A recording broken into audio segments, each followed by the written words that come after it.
विपक्ष में रीवा जिले से एक विधायक होने की वजह से जनता के व उनके पैसों के होने वाले दुरुपयोग की आवाज उठाई जा रही है। सिमरिया विधायक अभय मिश्रा ने पूर्व में भी एक ही जगह पर कई वर्षों से जमे अधिकारियों के संबंध में शिकायत की थी कि उन्हें उस जगह से हटाकर व्यवस्था को दुरुस्त किया जाए, क्योंकि कुछ अधिकारी तो स्थानीय भी हैं जो कि रीवा के निवासी है और रीवा में ही वह कार्यरत है और राजस्व को होने वाले फायदों को चूना लगा देते हैं। अभय मिश्रा ने शराब के ठेके में होने वाले राजस्व लाभ को किस तरह से अधिकारियों द्वारा नुकसान पहुंचाया जाता है उसकी भी सदन में चर्चा की और उन अधिकारियों के भी नाम बताए जो कि रीवा में कई वर्षों से पदस्थ है और अन्य विभागों से राजस्व को क्षति पहुंचा रहे हैं। लेकिन सरकार है कि इन अधिकारियों को संरक्षण देकर 5 से 7 वर्ष लगातार मूल निवास में ही पदस्थ किए हुए हैं। आप भी सुनिए अभय मिश्रा ने किस तरह से राजस्व को नुकसान पहुंचाने वाले, जीएसटी में हेरफेर करने वाले अधिकारियों पर सदन में क्या आवाज उठाई है और क्या मांग की है। के लिए ये मध्य प्रदेश विधायक लाया गया है। इसका मूल स्वरूप है कि जहां जहां हमारे लीकेज है उसको ठीक करके और जो हम अधिक से अधिक कर्ज ले रहे हैं उस कर्ज को कंट्रोल करके हम अपनी कमाई को बढ़ाएं। इसमें हमारा ये कहना है, सबसे पहले तो हम भोपाल रजिस्ट्रार ऑफिस घूमें जहां हमारी रजिस्ट्रियां होती हैं और जहां से सबसे ज्यादा रेवेन्यू आता है। माननीय मंत्री महोदय जी भोपाल ही रहते हैं, मैं उनसे निवेदन करूंगा उसको जरूर घूम के। और ये है कैग की रिपोर्ट विनियोग लेखे 2022-23। इसमें आप ये देखिए वाणिज्यकर भवनों का निर्माण जो 31 मार्च 2023 की स्थिति पे है 1376 करोड़। इसमें आप ये मतलब 123 करोड़ 00 खर्चा और 300 में से 268 करोड़। एक बानगी एक छोटा सा ये है कि इस पे ध्यान दिया जाए कि जो हम जहां से हमारी कमाई हो रही है और जो उचित जगह हैं उन पे जो हमारा बजट आवंटन है तो वो हमारे पूरे क्यों नहीं हो रहे। इसमें सबसे बड़ी बात यह है कि जो लोग टैक्स दे रहे हैं एसजी/एसटी की बात कर उनको हम बहुत ज्यादा खींच रहे हैं और कुछ लोग जो छूटे हुए हैं उसको हम बिल्कुल छोड़े हुए हैं। हमारा ध्यान इधर ध्यान दिलाना है कि अधिक से अधिक इसको हम विस्तारित करें, अधिक से अधिक लोगों को सीमा में लाएं और स्लैब में थोड़ा सा छूट करें।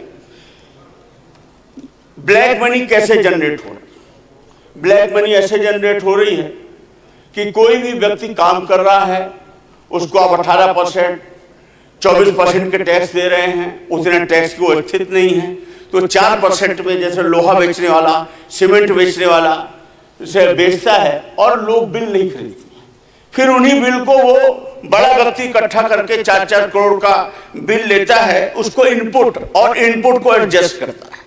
तो वो जब बिल ले लिया और उसने उसको कैश दे दिया, धीरे धीरे वो कैश का अंबार लग गया। और इधर टैक्स की चोरी क्यों हो रही है? क्योंकि 18% 26% टैक्स है। अगर इसको हम 12% और 18% के स्लैब में, केंद्र में हमारा बस नहीं है लेकिन राज्य सरकार में है।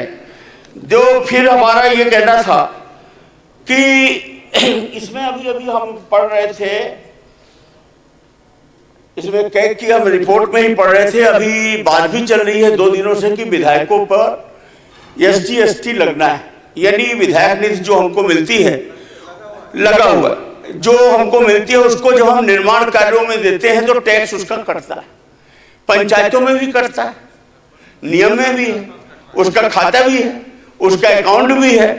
और आपकी ये कैग रिपोर्ट बता रही है कि पूरे प्रदेश में हजारों हजार करोड़ रुपए आपके पंचायत से नहीं वसूलेंगे क्योंकि आपका पोर्टल ही नहीं। मैंने सरपंचों से बात की, मैंने इसमें बात की, बैठक में बात की कि आखिर क्यों, तो अंतिम में जब घूम के पिक्चर आई तो ये आया कि उसका पोर्टल जनरेट नहीं। एक बहुत छोटा सा बहाना है और शासन की छोटी सी प्रशासन की अनदेखी की वजह से हम इतना रेवेन्यू जो हम जनरेट कर सकते हैं उसको हम छोड़ के रखे हुए हैं। फिर हम आपका ध्यान आकर्षित करेंगे कि ई वे बिल जो हम जनरेट करते हैं और तभी हम गुड्स को मतलब सामान को भेज पाते हैं। पेट्रोल और लीकर 2 ऐसे आइटम हैं आज भी जिसपे आपकी एसजी/एसटी लागू नहीं है, आपका वैट लागू है।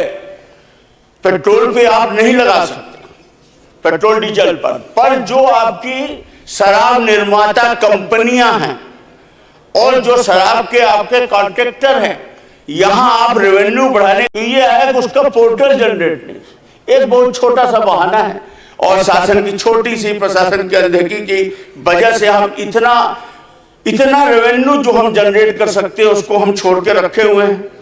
फिर हम आपका ध्यान आकर्षित करेंगे कि ई वे बिल जो हम जनरेट करते हैं और तभी हम गुड्स को मतलब सामान को भेज पाते हैं।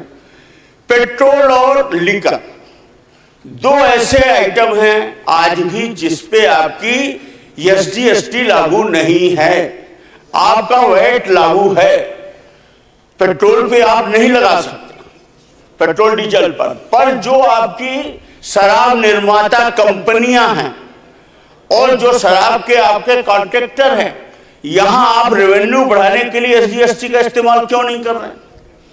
सरकार क्यों मेहरबानी कर रखी है? जो कल हमने बोला था कि पूरी दुनिया ऑनलाइन, हम आज अगर एक छोटा सा व्यापारी एक ट्रक अगर भूसा बने कुछ भी भेज रहा है तो उसका ई-वे बिल साहब जनरेट होता है कि नहीं होता? माननीय मंत्री जी से मैं पूछना चाह रहा हूं।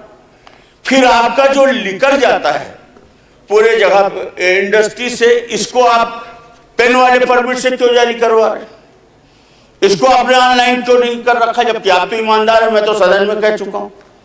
तो अगर आप इससे करवा देंगे तो जो एक ट्रिप में एक परमिट में 2 राउंड मार देता है और इस तरह जाता है। फिर तीसरी बात, आप यहां से लिकर भेजते हैं टैंकरों में, वहां बोटलिंग होती, वहां आपको क्या मालूम उसकी कितनी क्वांटिटी बना रहा। आप बोटलिंग को यही करवा दे तो आपकी SGST बढ़ जाएगी। अब जी पूर्ण करो। अच्छी चीजें हैं, उससे फायदा ही होगा साहब, कोई हम क्रिटिसाइज नहीं कर रहे हैं। फायदा तो होगा सबको मालूम, लेकिन सब घड़ी चल रही है ना, घड़ी का भी ध्यान। अभी मैं एक चीज है, एक बात पर अगर आप ध्यान दे लें कि अधिकारियों को कमाने की जगह कहाँ है, अगर आप उस जगह पे कंट्रोल करें। ये कैग की 2 रिपोर्ट है साहब हमारे पास, 2 रिपोर्ट है। एक ये देखिए, जांच प्रतिवेदन पे मैंने कैग से निकाला है, जांच प्रतिवेदन पे अधिनियमों नियमों का पालन नहीं किया गया, विक्रेता पर यह किया गया। रीवा का है पदस्थ उपायुक्त श्रीमती गुप्ता जिम्मेदार अधिकारियों द्वारा वैट अधिनियम का पालन न्यूनतम शास्ति आरोपित कर व्यापारियों को व्यक्तिगत हितपूर्ति कर लाभ पहुंचाया और लगाए गए टैक्स पर मनमानी छूट देकर शासन को आर्थिक क्षति पहुंचाई। ये कैग की रिपोर्ट, ये 7 साल से एक ही जगह पर पदस्थ हैं। ये असिस्टेंट कमिश्नर भी हैं और GST में डिप्टी कमिश्नर भी हैं और रीवा की ही रहने वाली हैं। इनके ससुर के नाम से ही रीवा में घर है और इनके, अब मेरा ये कहना है कि आखिर इनको उपकृत करने का क्या कारण है आप? और इनका आज तक में केवल एक बार स्थानांतरण हुआ था कटनी के लिए, तो मात्र 1 दिन ज्वाइन बस किया और रीवा छोड़ा नहीं। रीवा को आपने अतिरिक्त प्रभार अध्यक्ष महोदय, मैं व्यवस्था का प्रश्न मेरा ये है कि हमारे यहाँ परंपरा ये है कि जो सदन का सदस्य नहीं है उसके विषय में नहीं बोला जाना चाहिए। पहली बात है। अरे दूसरी बात अगर एग्जाम्पल नहीं देंगे, आप बोल दीजिए ना, मैं बोल रहा हूँ उसके बाद जी बोल रहे हैं, आप बैठ जाओ ना अध्यक्ष महोदय। और फिर यदि वो इस विषय का, इस कानून का विषय हो तो भी बोल सकते हैं। अब इस पे आप अधिकारियों को चमकाने का काम कर रहे हैं, कम से कम इस प्लेटफॉर्म का दुरुपयोग नहीं करें अध्यक्ष महोदय, ये निर्देश तो आप दें। सेल टैक्स कमिश्नर की हम बात नहीं करेंगे, ये SGST वसूलना है और SGST वसूलने वाले अधिकारी के प्रूफ सहित कैग की रिपोर्ट को हम सामने नहीं रखेंगे तो फिर तो बात वो हो गई। मैं जानता हूं कि साहब उनसे आपके भी संबंध है और हमारे भी संबंध, ऐसा नहीं है कि कोई हमारी लड़ाई, हम तो केवल स्टेट के हित में बात कर रहे हैं। अब कृपया हमारा ये कहना है पूरा हो गया, इनके ऊपर इतनी राष्ट्रीय अनियमितताएं हैं, इसके पे अब हम नहीं कर रहे हैं। हमारे यहाँ जो SGST से जुड़ा एक मामला है जिसमें बहुत सारा हम टैक्स इसलिए नहीं कर पा रहे हैं क्योंकि हम आगे कार्रवाई नहीं कर रहे हैं। आबकारी डिपार्टमेंट में फर्जी बैंक गारंटी का इतना बड़ा मामला है, 13 जगह दिल्ली से बड़ा घोटाला है साहब, लेकिन जब हमें उसमें कार्रवाई नहीं करना है, उसको दबाना है, दूसरी तरफ हम SGST को बढ़ाने के लिए ये रिपोर्ट हमको प्रतिवेदित प्रस्तुत कर रहे हैं, इसको हम पढ़ रहे हैं तो कैसे बढ़ेगी सर? थोड़ा नियत अच्छी करनी होगी और हम सबको मिलकर काम करना होगा कि हमारे प्रदेश का रेवेन्यू बढ़े। धन्यवाद, नमस्कार। मध्य प्रदेश विनियोग क्रमांक 5 विधेयक 2024 पर विचार किया जाए। जो प्रस्ताव के पक्ष में हो कृपया हाँ कहें, जो प्रस्ताव के विपक्ष में हो कृपया ना कहें। हाँ की जीत हुई, हाँ की जीत हुई, प्रस्ताव स्वीकृत हुआ। अब विधेयक के खंडों पर विचार होगा। प्रश्न यह है कि खंड 2 और 3 तथा अनुसूचित इस विधेयक का अंग बने। जो प्रस्ताव के पक्ष में हो, ये तो फिर हम लोग बहिष्कार कर देते हैं, कोई मतलब नहीं। जो जब हम लोगों की बातें नहीं सुनी जा रही है और एक तरफा किया जा रहा है, इस संचालन इस किताब का कोई मतलब नहीं है। यहाँ की जीत हुई। ये मध्य प्रदेश विधानसभा प्रक्रिया तथा कार्य संचालन नियम का क्या मतलब है? प्रश्न यह है कि जब इसका कोई मतलब नहीं है तथा तो अधिनियम फिर इसका क्या मतलब का अंग बने। जो प्रस्ताव के पक्ष में हो हाँ कहें, जो प्रस्ताव के विपक्ष में हो ना कहें। हाँ की जीत हुई, हाँ की जीत हुई। खंड 1 पूर्ण नाम अधिनियम सूत्र विधेयक का अंग बने। माननीय मंत्री जी। अध्यक्ष महोदय, मैं प्रस्ताव करता हूं कि मध्य प्रदेश विनियोग क्रमांक 5 विधेयक 2024 पारित किया जाए।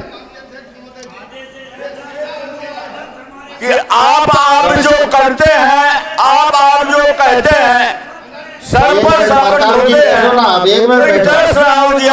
कोई सावन वाले होते हैं। आप एक मिनट बैठो तो हो रहा है। माननीय अध्यक्ष महोदय जी बैठो तो। माननीय अध्यक्ष महोदय जी, जो भी बात है इसका मतलब आपके हिसाब से समय हमारा जो हम लोग आते हैं, आपने माननीय मंत्री जी एक चीज का जवाब नहीं दे रहे हैं। मतलब हम लोगों का जो बोल रहे हैं वो आपको सुनने के लिए तैयार नहीं है। आज तक प्रश्न यह है कि मध्य प्रदेश माननीय अध्यक्ष महोदय जी हमारे माननीय सदस्य जो बात कर रहे हैं हम लोग माननीय अध्यक्ष जी पक्ष में कृपया माननीय अध्यक्ष जी सदन चलाने के लिए आप प्रस्ताव के विपक्ष में कृपया ना करें। निवेदन को क्यों स्वीकार नहीं कर रहे हैं? स्वीकृत हुआ। विधेयक कि सदन नियमों से चलता है। माननीय आज ये नियम कहाँ चले गए? हमारे आज इन नियमों का पालन क्यों नहीं हो रहा? बाकी हमेशा तो आप माननीय अध्यक्ष महोदय जी आप हाथ उठाना थोड़ी मजबूरी होगी, लेकिन डिवीजन होगा तो वो हमारे साथ की संकल्प आगामी सत्र में लिए जाएंगे। माननीय अध्यक्ष महोदय जी, श्री कैलाश विजयवर्गीय जी। माननीय अध्यक्ष महोदय जी, माननीय अध्यक्ष महोदय जी, विधानसभा के वर्तमान सत्र के लिए निर्धारित समय अन्य आवश्यक शासकीय कार्य पूर्ण हो चुके हैं। अतः मध्य प्रदेश विधानसभा की प्रक्रिया एवं कार्य संचालन संबंधी परंतु के अंतर्गत मैं प्रस्ताव करता हूँ कि सदन की कार्रवाई अनिश्चित काल के लिए स्थगित की जाए। प्रस्ताव प्रस्तुत हुआ। जो माननीय सदस्य इस प्रस्ताव के पक्ष में कृपया हाँ कहें।